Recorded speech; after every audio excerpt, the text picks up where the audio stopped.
পুলিশের ভূমিকা কি বলবেন? নির্লজ্জের মতো পুলিশ কমিশনার ব্যবহার করছে, পুরো বিজেপির দালাল হিসেবে কাজ করছে এই পুলিশ কমিশনার, দালাল হিসাবে। গ্রেফতার হয়নি অর্জুন সিংকে এরকম ভাবে ঝাঁপিয়ে পড়ে মারলো সিআরপিএফ দিয়ে। আমি ভাটপাড়ার মানুষকে আবেদন করছি, যে অত্যাচার, যে নির্মম অত্যাচার ওরা ভাটপাড়ায় মানুষের উপর করছে, তৃণমূল নেতাদের উপরে করছে, ভাটপাড়ার মানুষ 29 তারিখে জবাব দেবে। জগদ্দল থানার সামনে ধুমধুমার কাণ্ড, সমহিমায় বিজেপি প্রার্থী অর্জুন সিং পাল্টা কি বললেন ব্যারাকপুরের সাংসদ পার্থ ভৌমিক? দেখে নেব এই কালে সেই বিশেষ প্রতিবেদন।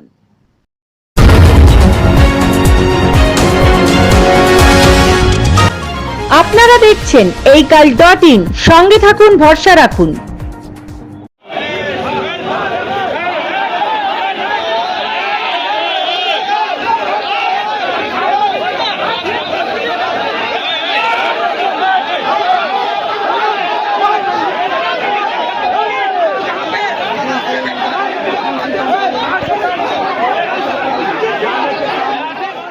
আমি এমনি আছি, উল্টু তিন বাজে আমার। আরে ঠিক আছে, সিংহের বাচ্চা মাথা খেয়ে নেব। ঠিক আছে, এখানে চুপচাপ কথা বলতে নেই।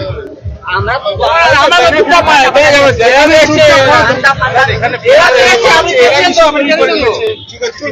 তো তার পুরো সিসি ফুটেজ আছে। তারপরে যিনি পুলিশ অবজারভার, তিনি মজদুর ভবনে অর্জুন সিংয়ের সাথে মিটিং করে আমাদের যারা নির্বাচন করবে তাদের প্রত্যেককে অ্যারেস্ট করেছে, বাড়ি বাড়ি রেড করেছে। কাউন্সিলর, সভাপতি, ইলেকশন এজেন্ট, আমার নির্বাচনী কমিটির চেয়ারম্যান এবং গোপাল রাউতকে মারা হয়েছে, তার প্রচণ্ড বুকে ব্যথা, তার ট্রিটমেন্ট পর্যন্ত করাচ্ছে না। এরকম নির্লজ্জ পুলিশ প্রশাসন, নির্বাচন কমিশন। আমি আপনাদের মাধ্যমে জানাচ্ছি, 4 তারিখ আসবে, মমতা ব্যানার্জি 4র্থবারের জন্য মুখ্যমন্ত্রী হবে। যারা এই নোংরামি করলো, যারা এই নোংরামি ঘটাচ্ছে, তারাও রেডি থাকুন, প্রস্তুত। দাদা, উভয় পক্ষে তো গ্রেফতার, ওদের পক্ষে তো কোনো গ্রেফতার হয়নি। অর্জুন সিংকে এরকম ভাবে ঝাঁপিয়ে পড়ে মারলো সিআরপিএফ দিয়ে, একটা অ্যাকশন নিল না পুলিশ। আপনারা জানিয়েছেন? কমপ্লেন করেছে। তার আগে আমাদের একটি ছেলেকে মারা হয়েছে 17 নম্বর ওয়ার্ডে, তার এগেস্টে স্পেসিফিক কেস হয়েছে। তার আগের দিন হালি শহরে আমাদের একটি ছেলের মেরে ফাটিয়ে দেওয়া হয়েছে, তার এগেস্টে কেস হয়েছে, একটা কেউ অ্যারেস্ট হয়নি। পুলিশের ভূমিকা কি বলবেন?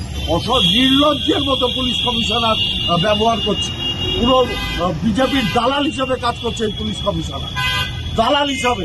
আমি 20 বার ফোন করেছি, ফোন ধরেনি আমাদের পুলিশ কমিশনারকে।